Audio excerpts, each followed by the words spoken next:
Filem ini mengisahkan tentang sebuah keluarga Myra yang sudah lama berkahwin dan mempunyai suami yang penyayang iaitu Aldo dan telah pun dikurniakan puteri yang bernama Kayla. Keluarga ini awalnya sangat bahagia sehinggalah kejadian yang tidak diingini pun berlaku. Aldo dan Myra bermain bersama anak mereka di dalam bilik. Mereka tertawa dan bergurau senda. Myra dan Kayla sering bermain permainan mencari harta karun dan pada malam itu mereka bermain dan Myra menemui Sabrina manakala Kayla merakamnya. Dan pada malam itu, terlihat Aldo dan Myra sedang berbincang sesuatu manakala puteri mereka Kayla sedang merakam sesuatu di luar rumah. Myra pun melihat Kayla merakam ke arah luar tersebut pun menegurnya untuk memasuki ke dalam kereta. Mereka juga mempunyai pembantu yang bernama Yani. Anak mereka yang bernama Kayla mempunyai patung yang bernama Sabrina. Malam itu, mereka mempunyai acara untuk pergi ke pesta tetapi hal yang tak terduga pun berlaku pada malam itu. Myra sangat bersyukur kerana Kayla mempunyai Sabrina yang selalu menemaninya ke mana-mana. Seram juga Saat dalam perjalanan, Aldo menekan pedal brake namun tidak berfungsi seketika ia membuat suasana di dalam kereta merasa sangat tegang. Brake kereta Aldo tidak berfungsi dan mereka sempat beberapa kali mencuba tetapi tidak berjaya. Dan saat mereka melintasi lampu isyarat, belakang kereta mereka dilanggar dan kereta tersebut pun berhenti. Tetapi mereka terlibat dalam kemalangan dan hanya Aldo dan Myra yang terselamat pada saat itu.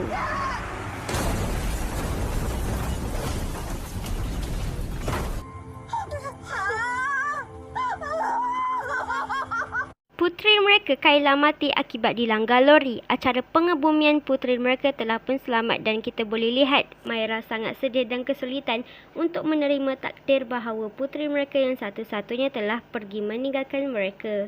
Aldo menenangkan Myra dan Myra terlihat sangat mengenaskan pada saat itu. Rakaman yang dirakam oleh mereka ditonton semula oleh Myra. Myra sangat merindukan anaknya. Aldo merasa sangat iba melihat keadaan Myra pada saat itu. Myra sempat mengelak beberapa kali dari Aldo kerana masih merasa kehilangan puterinya. Dia merasa sangat terpukul dan memerlukan waktu untuk melupakannya.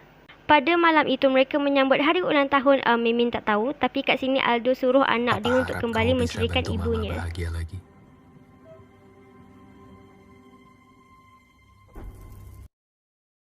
Dan bermulalah kisah yang pelik terjadi di dalam rumah tersebut. Saat mereka tidur bersama, Myra merasakan bahawa suasana pada malam itu sangat tidak selesa. Dia memeriksa bilik anaknya dan terlihat patung Sabrina yang sedang duduk di atas katil. Setelah memeriksa bilik anaknya, Myra pun pergi ke tandas untuk menyelesaikan tuntasnya. Dan setelah itu,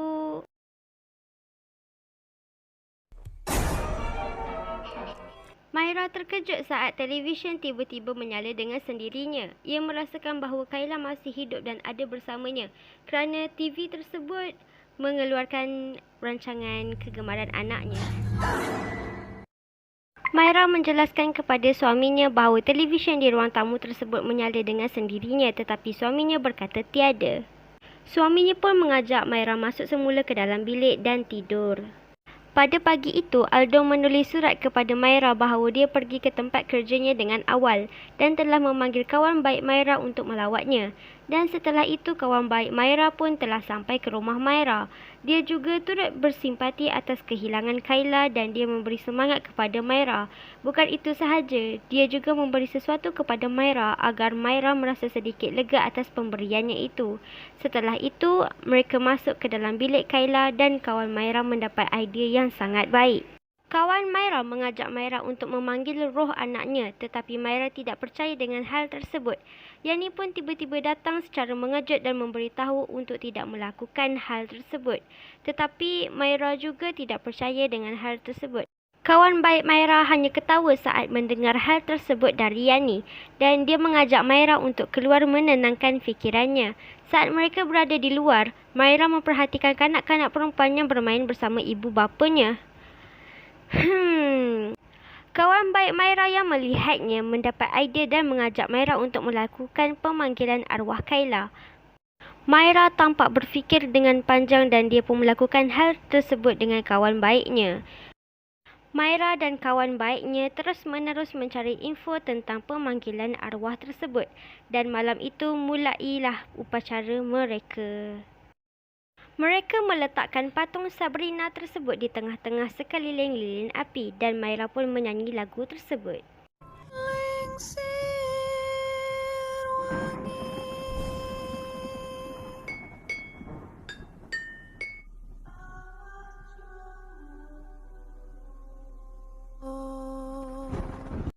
Tiba-tiba pintu bilik Kayla dipulas dengan kasar dan ternyata itu ialah Yani.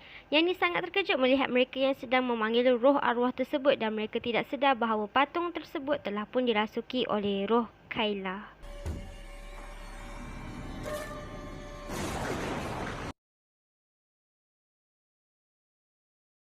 Malam itu, kawan baik Myra menemani Myra menonton televisyen dan Myra mendapat chat dari suaminya bahawa suaminya tidak akan pulang kerana mempunyai shift di pejabat pada malam itu. Myra pun membersihkan dirinya dan Myra merasakan sesuatu telah mengikutinya.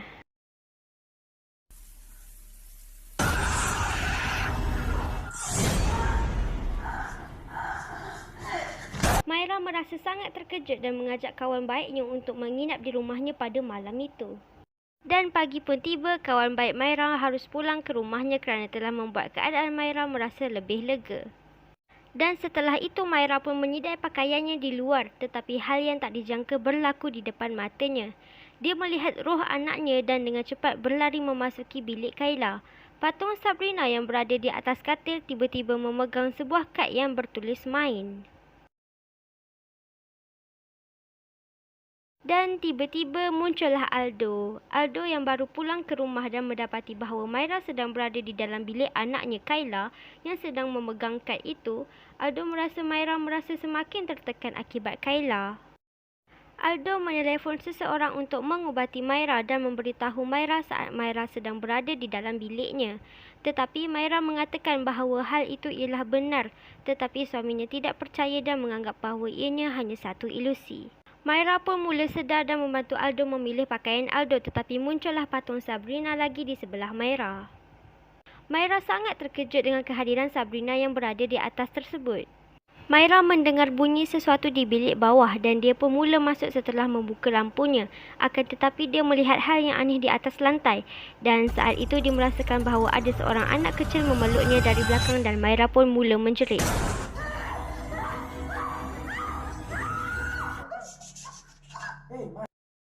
Dan Aldo pun membawa Myra ke doktor psiko yang dia hubungi tersebut.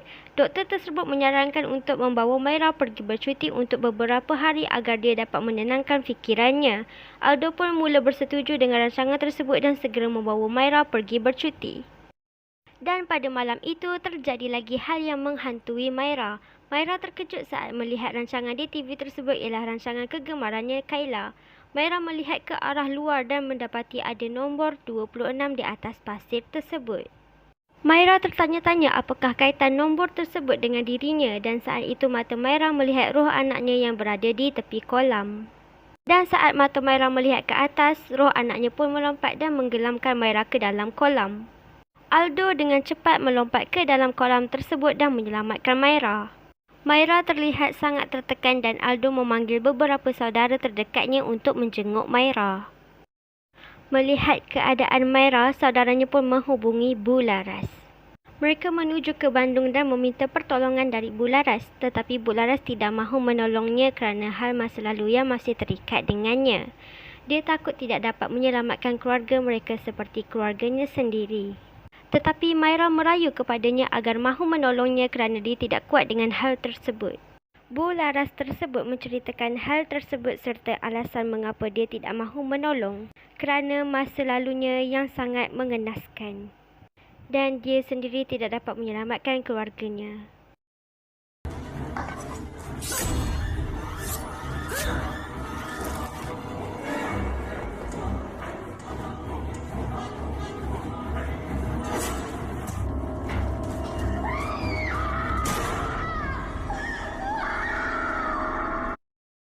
Tetapi atas pujukan adiknya iaitu Bagas, mereka pun dapat masuk dan mula menceritakan tentang hal tersebut.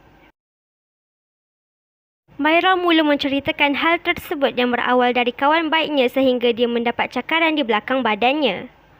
Bagas pun menjelaskan mungkin ada sesuatu yang dia ingin memberitahu yang dimulai dengan main, karun dan nombor 26.